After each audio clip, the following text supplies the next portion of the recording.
Your daughter? Gee, isn't it great to have a lovely, tall, pretty, little, small daughter like that? It's really wonderful. I beg your pardon? I said the weather's getting better. Hi, this is Jerry. Welcome to my movie review channel. I read this book, Lolita, back when I was in college. I was taking a literature class, and I was going through a tough time, so I don't remember much of the book. But one moment of the book that I do remember quite well is the moment where Quilty and Humbert first meet. The reason I remember this scene so well is because it's been portrayed so badly in the two adaptations that have been made into movies. For those of you who don't know the book, it's a transgressive book written by a Russian author named Vladimir Nabokov. The topic of a book is about an unreliable narrator named Humbert who has an affair with his stepdaughter. Now, I'm not going to go into the subject matter. I'm not going to go into the psychology. A lot of other channels have done it very well. The key to understanding why these adaptations didn't do the scene justice is to understand the primary antagonist of Humbert, Quilty. Quilty is this very successful playwright, writer, director who ultimately, spoiler alert, takes Lolita from Humbert. So the reason why this scene is so important is it establishes for the first time the presence of Quilty. Now, let's first talk about what each adaptation gets right. The Adrian Lyne version gets the mood very correct. Where the devil did you get her?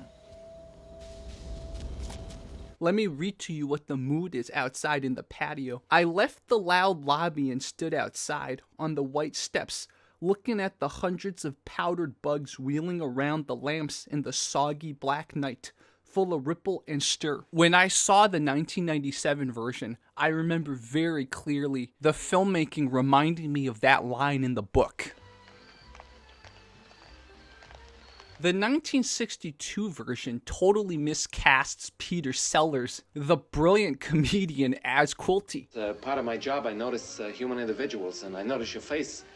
I said to myself when I saw you, I said, that's a guy with the most normal-looking face I ever saw in my life. Now, I think he could have played Quilty very, very well, because Quilty is supposed to be a charming, likely funny guy, and that's why Lolita ultimately falls for him. However, this has to be done with nuance, with moderation, and Peter Sellers, being Peter Sellers, went way too overboard with his comedic tone of Quilty.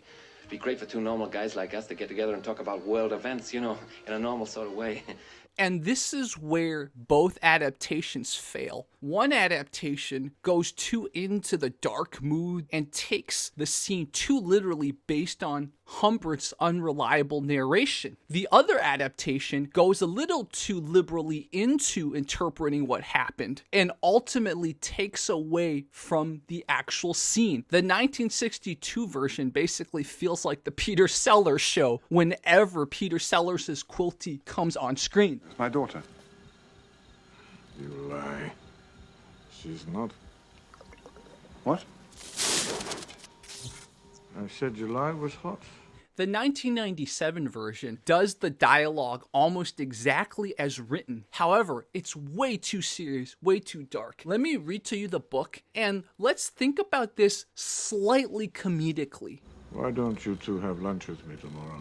Suddenly, I was aware that in the darkness next to me, there was somebody sitting in a chair on a pillared porch. I could not really see him, but what gave him away was the rasp of a screwing off, then a discreet gurgle, then the final note of a placid screwing on. Nabokov is a very poetic writer, so just be prepared for these types of descriptions that you don't really see in a lot of modern novels. I was about to move away when his voice addressed me. "Where the devil did you get her?" "I beg your pardon?" "I said the weather's getting better." "Seems so. Who's the lassie?"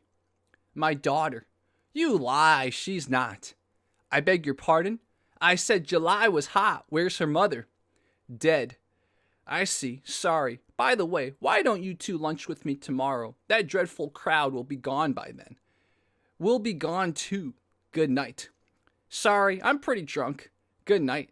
That child of yours needs a lot of sleep. Sleep is a rose, as the Persians say. Smoke?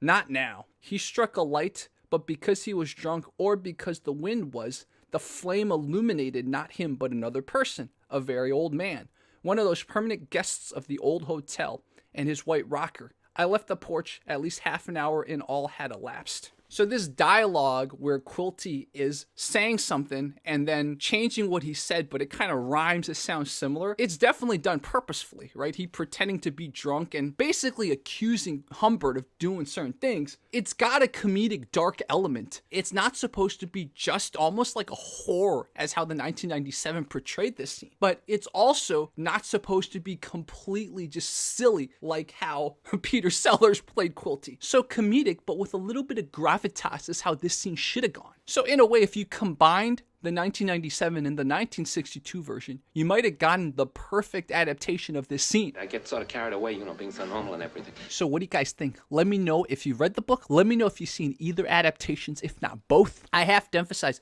this scene must be done right because this is the official first encounter between the main character and his antagonist. And it plants the seeds for so many things later. Do you think we're ever going to get another adaptation knowing how transgressive and how weird and sick, for lack of a better word, this book is? I look forward to your discussion. I'm going to tell you guys to focus mostly on this scene. You can talk about the other themes of the novel, but let's talk about the creative decisions, the artistic decisions, and mostly focus on that. Thank you guys so much. Talk to you guys soon. If you guys want more deep dives into adaptations of novels, etc., let me know. I got a lot more on my mind.